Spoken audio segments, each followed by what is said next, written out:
হলে ইয়েলো ধৰণৰ কাপোৰ পিন্ধিলে আমি ধনক এট্ৰেক্ট কৰিব পাৰোঁ হা আৰু আজিকালিতো বহুতে দেখিছে আৰু বহুতে চাই বাবাক মনা নিয়মটো কি হা বহুতে আপোনাৰ ইয়াতো দেখিছো সাই বাবাৰ এটা প্ৰতিমূৰ্তি আছে আৰু ইয়াতো সাই বাবা আছে বাবাৰ অলপ আমাৰ সাই বাবা এই কোনফালে খুলি আছে লকাৰটো কোন চাইডে আছে গডৰেজটোৰ সেইবিলাক বহুত মেটাৰ কৰে যেতিয়া আপুনি দেখিব এখন ঘৰৰ উন্নতি হোৱা নাই তেতিয়া আপুনি যাই দেখিব সেই নৰ্থ ইষ্ট কৰ্নাৰটো পজিটিভ নাই তাতে নহয় কোনোবাই বাথৰুম বান্ধিছে বা কিবা বেলেগ ৰুম কৰিছে আমি এষ্ট্ৰলজি ভিডিঅ' চাই আছোঁ আপোনালোকেতো বহুত কথাই কৈ আছে কিন্তু আমাৰতো ইমান মানুহে চাই আছোঁ এইবোৰ নিয়ম চবেই যদি পালন কৰে চবেইচোন কোটিপতি হৈ যাব কিয় নহয় কোটিপতি নমস্কাৰ এটা নতুন ভিডিঅ'ৰ মাজত আপোনালোকক স্বাগতম জনাইছোঁ আজি মই আপোনালোকক ঘৰুৱা কিছুমান দিহা দিম মই নিদিওঁ আচলতে এজন বিশেষ ব্যক্তিয়ে দিব কিন্তু তাৰ পূৰ্বে কৈ থওঁ যে আমাৰ বহু কথা কৈ থাকে যে আমি দিহাবোৰ মানিলোঁ যেনিবা আমি এষ্ট্ৰলজি মানিলোঁ যেনিবা কিন্তু এষ্ট্ৰলজিৰ ভিডিঅ' চোৱা 100জনেইতো সফল নহয় কিন্তু 100জনো সফল হোৱাৰ টেকনিক আছে সেইখিনিও মই ক'ম কিয় আপোনালোকৰ মনত এইবোৰ ধাৰণা গঢ় হৈছে তাৰো বিস্তাৰিত ওপৰত আলোচনা কৰিম কিন্তু তাৰ পূৰ্বে মই দীপাংকৰ গোস্বামী ডাঙৰীয়াক স্বাগতম জনাব বিচাৰিছোঁ জ্যোতিষ ৰত্ন জ্যোতিষ ভূষণ লগতে বাস্তুৰত্ন আৰু সংখ্যা তত্ত্ব নিউমেৰলজিত তেওঁ বিশেষ বিশাৰদ অৰ্জন কৰি থৈছে আৰু সবাতোকৈ ডাঙৰ কথা দীপাংকৰ গোস্বামী ডাঙৰীয়াৰ কাষলৈ মই এইকাৰণেই আহিছোঁ কাৰণ তেওঁ এগৰাকী অভিযন্তা হয় এজন ইঞ্জিনিয়াৰ হয় ইঞ্জিনিয়াৰ হিচাপে তেওঁ চাকৰিও কৰে তাৰ পাছতো তেওঁ এজন বিজ্ঞানৰ মানুহ হৈও তেওঁ জ্যোতিষ শাস্ত্ৰক যি 5000 বছৰীয়া সভ্যতা ভাৰতৰ সেই জ্যোতিষ শাস্ত্ৰক তেওঁ অধিগ্ৰহণ কৰি লৈছে আৰু জ্যোতিষ শাস্ত্ৰৰ জৰিয়তে বহুতক দিহা পৰামৰ্শ দি লাভান্বিতও কৰিছে সেইখিনি কথা মই পাতিম কিয় তেওঁ ইমানখিনি পঢ়া শুনাৰ পাছতো জ্যোতিষ শাস্ত্ৰৰ পিনে ধাৱমান হ'ল কিন্তু তাৰ পূৰ্বে দীপাংকৰ গোস্বামী ডাঙৰীয়া নমস্কাৰ আপোনাৰ কথা মই বহুত শুনিছোঁ বহুতে আপোনাৰ প্ৰশংসাও কৰে এতিয়া আমাৰ মানুহৰ বাবে প্ৰশংসাটো আপোনালোকে পাই থাকে কিন্তু সঁচা অৰ্থত মানুহৰ উপকাৰ হ'ব লাগিব আপোনালোকৰ জৰিয়তে কাৰণ বহুতে কথা কৈ থাকে যে এষ্ট্ৰলজি আমি নিয়মবোৰ পালন কৰোঁ কিন্তু আমাৰ ক্ষেত্ৰত একো নহয় ছাকচেছ নহয় এইটো কিন্তু একাংশ লোকেহে কয় কিন্তু বাকী 80% লোকে কিন্তু সফলতা ক'ৰবাত পায় কাৰণ ইয়াত বৈজ্ঞানিক কিছু ভিত্তিও আছে এষ্ট্ৰলজিৰ সৈতে মই সেইখিনি কথা অলপ পাতিব বিচাৰিছোঁ যে মানুহৰ ধন আহিবলৈ ঘৰত টকা আহিবলৈ হ'লে কি কৰিব লাগে বা কেনেধৰণে এখন ঘৰ ৰাখিলে মানুহৰ ঘৰখন টকাৰে নদন বদন হৈ পৰিব পাৰে টকাই লাগে নাজিলে এইটো ফাইনেন্সিয়েল ফ্ৰীডম তেতিয়া মানুহৰ স্বাভাৱিকতে সকলো ষ্ট্ৰেছ ফ্ৰী হৈ যায় মানে চব টকা চবকে লাগে টকা চবকে প্ৰয়োজন মানে চব মানে মেইন নেচেচাৰিটোৱে হৈছে মানি আজিকালি চব কথাতে ক'ব গ'লে আপুনি শিক্ষাৰ ফালে যাওক হেল্থত যাওক চবতে যাওক কিন্তু আমি কিছুমান যদি বেছিক ৰুলছ যদি মানো বেছিক নিয়ম যদি পালোঁ আমি টকা আকৰ্ষিত কৰিব পাৰোঁ কিন্তু যেনেকৈ ধৰক আজিকালি মানুহে মোক বহুতে কয় যে ভেজ কোনদিনা খাব লাগে সেইটো বিৰাট ডাঙৰ প্ৰশ্ন চাওক সেনেকুৱা কোনো কথা নাই আপুনি সোমবাৰে খাব লাগে বা হেৰি কৰিব লাগে মঙলবাৰে খাব লাগে মই সেইটো কাকো মই ধৰি নিদিওঁ কিন্তু যদি আপুনি ভাবিছে মই অলপ ফাইনেন্সিয়েল ফ্ৰীডম পাওঁ বা অলপ মই টকা অৰ্জন কৰোঁ ভালকৈ তেতিয়াহ'লে আপোনালোকে গুৰুবাৰটো পালক মানে বৃহস্পতিবাৰে আপোনালোকে অলপ আৰাধনাত থাকক ভালকৈ ভক্তিভাৱত থাকক সাই বাবাক মানক আৰু পাৰিলে অলপ লাইট কালাৰ ড্ৰেছত থাকক আৰু য়েল্ল'টো এনেও আমি অকল থাৰ্ছডে বুলি নহয় যিকোনো বাৰতে আপুনি যদি অলপ মানে য়েল্ল' থকা যদি কাপোৰ পিন্ধে ধৰক চাৰ্টটোতে কালাৰটো অলপ মানে কিছুমান ষ্ট্ৰাইপছ য়েল্ল' ষ্ট্ৰাইপছ আছে আপুনিতো পেণ্টটো ল'ৰা মানুহে পেণ্ট য়েল্ল' নাহেই সেইকাৰণে টি চাৰ্ট বা চাৰ্টৰে কিছুমান পকেটৰে অলপ য়েল্ল' বা কিছুমান য়েল্ল' টি চাৰ্ট পিন্ধে বা মানে আপোনাৰ মানে ধৰক মানে কি খাকী ৰঙৰ হ'লে য়েল্ল' ধৰণৰ কাপোৰ পিন্ধিলে আমি ধনক এট্ৰেক্ট কৰিব পাৰোঁ হা আৰু আজিকালিতো বহুতে দেখিছে এই বহুত কিবা আৰ্টিফিচিয়েল কিবা মালা চালাও আহিছে সেইবিলাকতো আছে কিন্তু তথাপিও এষ্ট্ৰলজিকেলি ক'ব গ'লে আপুনি ধনক এট্ৰেক্ট কৰাৰ কাৰণে মেইন পাত্ৰটো হৈছে পুখৰাজ কিন্তু মই নকওঁ পুখৰাজ চবেই পিন্ধক বুলি কাৰণ সেই কাৰোবাক লাগিবও পাৰে কাৰোবাক নালাগিবও পাৰে সেইকাৰণে মই বেছিকটো কৈছোঁ যে থাৰ্ছডে পালক আৰু অলপ পূজা অৰ্চনা কৰক ফাষ্টিং দিয়ক সাই বাবাক মানক আৰু বহুতে সাই বাবাক মনা নিয়মটো কি বহুতে আপোনাৰ ইয়াতো দেখিছোঁ সাই বাবাৰ এটা প্ৰতিমূৰ্তি আছে আৰু ইয়াতো সাই বাবা আছে আমাৰ সাই বাবাই এইফালেও সাই বাবা আছে মানে আপুনি সাই বাবাক বহুত নিজেই মানো বাবাক মানো বাবাৰ পৰা মই বহুত পাইছোঁ বাবাৰ কাৰণে কিছুমান সোধে যে বাবাৰ নিয়মটো কি আপুনি যিকোনো এটা মনৰ আশা যদি আছে যে বাবাক যদি কিবা আপোনাৰ ধৰক আপুনি বিজনেছ এটা আৰম্ভ কৰিছে বিজনেছত আপোনাক ছাকচেছ হ'ব লাগে আপুনি বাবাক চিন্তা কৰি 9টা বৃহস্পতিবাৰ বাবাৰ নামত পালক হা মানে ধৰক কাইলৈ বৃহস্পতিবাৰ আজিৰ পৰা আপুনি মনতটো ৰাখি দিলে বাবা মই তোমাৰ নামত 9টা বৃহস্পতিবাৰ পালিম 9 নম্বৰটো শেষ হোৱাৰ পিছত আপোনাৰ তাতে মই ভোগ লগাই দিম ভোগটো কোনো দাবী নাই বাবাৰ তাত যে কোনো দাবী নাই যে আপুনি ইমান টকাৰে ভোগ লগাব লাগিব আপোনাৰ যিমান সামৰ্থ্য শক্তি ইচ্ছা ভক্তিটো মানুহৰ এইবিলাক লাইনত কেতিয়াও প্ৰেছাৰ হ'ব নালাগে যে আপুনি এইটো কৰিবই লাগিব ইমান টকা লগাবই লাগিব ইটছ নট লাইক ডেট আপোনাৰ যিমান সামৰ্থ্য আপুনি 500 লগাব পাৰে 201 টকাও লগাব পাৰে খালি ভক্তিটো মেইন ভক্তি হিচাপত আপুনি কৰক ভক্তিভাৱে কৰক আপুনি আৰু 9 নম্বৰ যোনদিনা শেষ হ'ব ধৰক আজি মোৰ 9 নম্বৰ শেষ আপুনি সেই বাবাৰ মন্দিৰত যাই 9 নম্বৰ বৃহস্পতিবাৰটোৰ আগত 2 দিনমান আগত যাই কমিটিত পইচাটো দি দিব যাতে 9 নম্বৰ দিনা সেই ভোগটোৰ সেই আপোনাৰ পইচাটো এটা অংশ হ'ব পাৰে 9 নম্বৰ দিনা দি গৈ পেলাই আপুনি মন্দিৰত ভোগটো খালে অলপ ইষ্ট কুটুম্বক ক'লে যাবলৈ আৰু মন্দিৰৰ বাহিৰত যোন মানুহ বহি থাকে তেওঁলোকক অলপ বিলালে ভোগ চোগ যিটো ভাবি কৰে সেনেকুৱা বস্তু হয়ে বহুত প্ৰমাণ আছে এইবিলাক হা এইবিলাক ক'ব গ'লে বহুত আছে মানি প্লেণ্ট আছে পাইৰাইট মানে আজিকালি পাইৰাইটটো খুব প্ৰচলিত হৈ যায় পাইৰাইটটো আজিকালি চবে পিন্ধে মোক বহুতে ফোন আহে দিনত 10টামান ফোন আহে ছাৰ পাইৰাইট পিন্ধিম পাইৰাইটৰটো দামো আছে পাইৰাইটৰ সিমান দাম নাই অৰিজিনেল ভাল এটা পাই যায়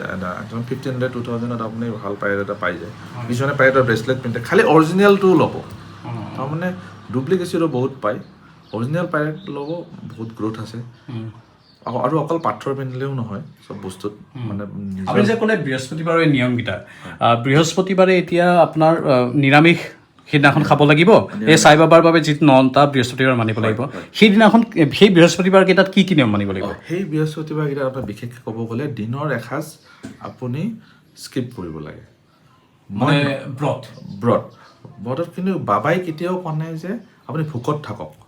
নাই আপুনি কিন্তু মিঠাই চিঠাই খাই থাকিব পাৰে বুট চুট খাই থাকিব পাৰে কিন্তু অন্নটো নাখাব মানে ধৰক ভাত ৰুটি এইবিলাক নাখাব মেইন অন্নটো নাখাব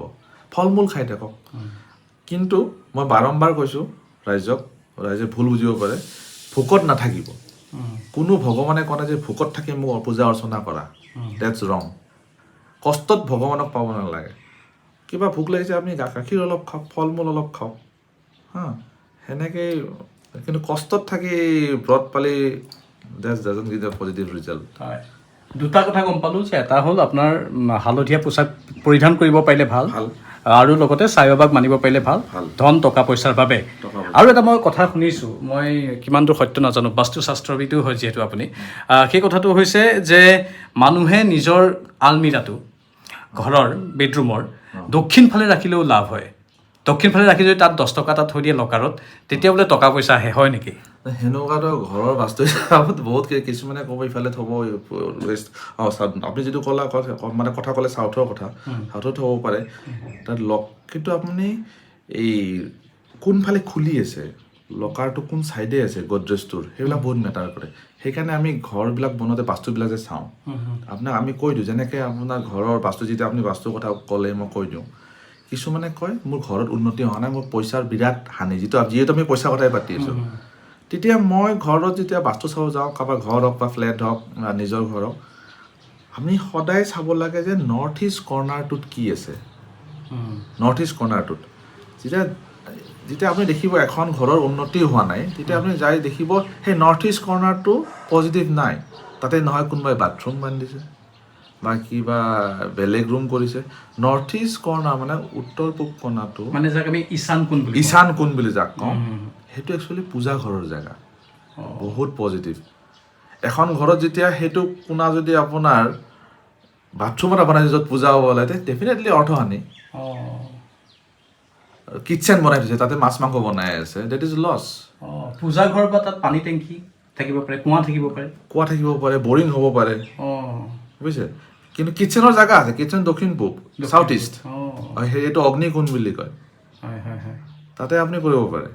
সেনেকুৱা ধৰণৰ কথা সেই বহুত কথা আছে বেচিক্স বহুত আছে সেই বেচিক কিছুমান থাম ৰুল মানি চলিলে লাইফত আপুনি বহুত ওপৰত যাব পাৰে আৰু মই দৰ্শকসকলক কওঁ যে দীপাংকৰ গোস্বামী ডাঙৰীয়াৰ নাম্বাৰটো মই এই ভিডিঅ'টোৰ ঠিক তলতে ডেছক্ৰিপশ্যন আপোনালোকে মোৰ অপশ্যনটোত যাব মোৰ এই ভিডিঅ'ৰ টাইটেলখিনিৰ তলত সেই মূৰত তলত গৈ ডেছক্ৰিপশ্যনত তেওঁৰ নাম্বাৰটো পাই যাব আৰু সবিশেষ তেওঁক লগ কৰি বা তেওঁৰ সৈতে কথা পাতি আপোনালোকে আহৰণ কৰি ল'ব পাৰিব। আৰু এটা কথা মই যিটো আৰম্ভণিতে ক'লোঁ যে আমি এষ্ট্ৰলজি ভিডিঅ' চাই আছোঁ, আপোনালোকেতো বহুত কথাই কৈ আছে, কিন্তু আমাৰতো ইমান মানুহে চাই আছোঁ, এইবোৰ নিয়ম চবেই যদি পালন কৰে চবেইচোন কোটিপতি হৈ যাব। কিয় নহয় কোটিপতি? ইমানখিনি নিয়ম পালন কৰাৰ পাছত একাংশই হয়তো পালনো কৰে, এই ভিডিঅ'বোৰ চাই থাকে, তাৰপাছতো আমাৰ একো লাভ নহয়। মানে পোনপটীয়া কথাটো হৈছে যে এনেকৈ ভিডিঅ' চাই থাকিলে চবেই কোটিপতি হৈ যাব, চবেই ধনী হৈ যাব, কিন্তু যিটো হোৱা নাই আজিলৈকে। এষ্ট্ৰলজাৰে দিহা পৰামৰ্শ দি আছে সকলোকে কোটিপতি হ'বলৈ বা টকা অৰ্জন কৰিবলৈ বা ভাল হ'বলৈ, কিন্তু সকলোৰে হোৱা নাই। সেইটো কিয় মানুহে ক'বলৈ বাধ্য হৈছে? সেইটো মানে মানুহৰ ক'ৰবাত ভুল ধাৰণা হ'ল নেকি? নাই নাই, মই মোৰ ভাষাত যদি কওঁ, আপুনি বিৰাট ডাঙৰ প্ৰশ্ন সুধি দিছে মোক আজি। চবৰি লাগিব পেচেঞ্চ, শ্ৰদ্ধা আৰু চবৰি, যিটো চাই বাবাও কয় সদায়। আপুনি আজি নিয়মটো কৰিলোঁ, কালিয়ে মই পইচা আহিব, সেইটো নহয়। পাথৰ এটা পিন্ধিলেও মানুহে অলপ দিন ধৈৰ্য ধৰিব লাগিব, এটলিষ্ট বডিলত এডজাষ্ট হ'ব লাগিব। ছানৰাইজৰ কথা আছে, কচমিক এনাৰ্জিৰ কথা, বহুত কথা আছে কিছুমান হা। মানুহে অলপ পেচেঞ্চ কৰক, অলপ ধৈৰ্য ধৰক, ধৈৰ্য ধৰিলে ফলটো পাবই। কিন্তু আপুনি যেতিয়া যেনেকৈ ক'লে কথাটো হয়, কথাটো এইটো প্ৰশ্ন আহে আমাৰ তাতে, পাথৰটো পিন্ধিলোঁ বা আজি আপুনি কোৱা চাই বা ব্ৰতটো কৰিলোঁ, কিন্তু কেতিয়া হ'ব বস্তুটো? চবৰে এটা সঠিক সময় থাকে, আমি সেই সময়টোলৈ আমি বাট চাব লাগিব, কিন্তু পজিটিভ ৱেত থাকিব লাগিব, ধৈৰ্য লাগিব। ধৈৰ্য ধৰিলে আপুনি ফল পোৱাটো নিশ্চিত। কিন্তু আপুনি যদি কয় মই ফল পোৱা নাই, নিয়মটো বাদ দি দিওঁ, একো নহয়। আৰু লগতে এটা কথা নেকি, মানুহে কামো কৰিব লাগিব, কৰ্ম কৰিব লাগিব। আপুনি ঠিক কথা কৈছে, কৰ্ম। বোলে মই পূজা কৰি বহি আছোঁ, মোৰ কুস্তিখন খুব ভাল, মই চাকৰিত নগ'লেও হ'ব। ন'। আমি কি কৰিব পাৰোঁ? আমি বস্তুবিলাক হোৱাৰ কাৰণে ফাষ্ট কৰাই দিব পাৰোঁ অলপ, বা কিবা আপোনাৰ দুখ আছে, দুখ কটাই দিব পাৰোঁ। এক্সিডেণ্ট এটা আছে, এক্সিডেণ্টটো নোহোৱা কৰিব নোৱাৰোঁ দেই। সেইবিলাক কোনোবা যদি কয় মই নাজানো, মই নকওঁ। আপোনাৰ এখন বিৰাট ডাঙৰ এক্সিডেণ্ট আছে এটা, আমি প্ৰেডিকশ্যন কৰিব যে আপোনাৰ বিৰাট ডাঙৰ এক্সিডেণ্ট আছে,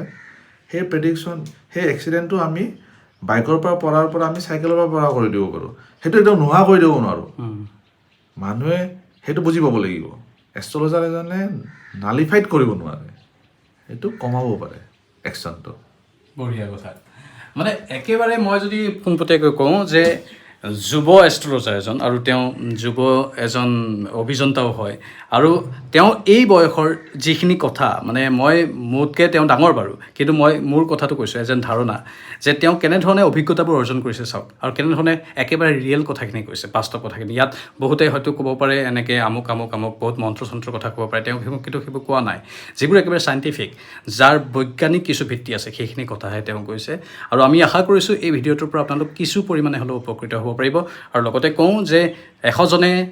ভিডিঅ'টো চাইছে, 100জনৰে যে লাভ হ'ব সেইটো 100% কেতিয়াও নহয়, কাৰণ 100জনে কৰ্মও কৰিব লাগিব, যিটো দীপাংকৰ গোস্বামী ডাঙৰীয়াই ক'লে। ধৈৰ্য লাগিব, লগতে কৰ্ম লাগিব। আপুনি 2টা খোজ দিয়ক, 3 নম্বৰ খোজটো দিয়াত এষ্ট্ৰলজিয়ে বা ওপৰৱালাই আপোনাক সহায় কৰি দিব, নহয় জানো? হয়, নিশ্চয়, আপুনি ঠিক কথাই কৈছে।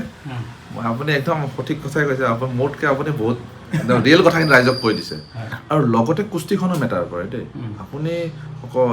অকল নিয়মখিনি পালে যে, কিন্তু কুস্তিখনো এবাৰ দেখাই ল'ব পাৰিলে ভাল। কিন্তু কুস্তি দেখাবৰ কাৰণেও তেওঁৰ সঠিক ডেট অফ বাৰ্থ, টাইম আৰু প্লেচটো যদি আমাক দি দিয়ে, কোনোবা জাতক জাতিকাৰ যদি নামটো, তেওঁৰ একচুৱেল ডেট অফ বাৰ্থ, জন্মৰ টাইম আৰু জাগাটো, জন্মস্থানটো যদি দি দিয়ে, আমি কুস্তিখন চাইও বহুতখিনি কথা কৈ দিব পাৰোঁ, তেতিয়া আৰু সফল হ'ব পাৰিব। বুজিছোঁ। চ' সেইটো কম্বিনেশ্যন আৰু মুঠতে চাৰিওফালৰ পৰা তেওঁ বাস্তুতত্ত্ববিদো হয়, বাস্তুতত্ত্ববিদৰ লগতে তেওঁ আপোনাৰ জ্যোতিষভূষণ, জ্যোতিষ ৰত্ন সন্মানো লাভ কৰিছে, আৰু আন যিবোৰ বৈজ্ঞানিক ধৰণে যেনেধৰণে আপোনাক চাব পাৰি, গোটেইখিনি চোৱাৰ ব্যৱস্থা তেওঁ কৰে, আৰু তেওঁ সেইবোৰৰ ওপৰত বিশেষ দৃষ্টি ৰাখে। ডেছক্ৰিপশ্যনত তেওঁৰ নম্বৰটো আছে, যোগাযোগ কৰিব পাৰে। আপোনাক অশেষ ধন্যবাদ জনাইছোঁ। পৰৱৰ্তী সময়ত পুনৰ লগ পাম। নমস্কাৰ।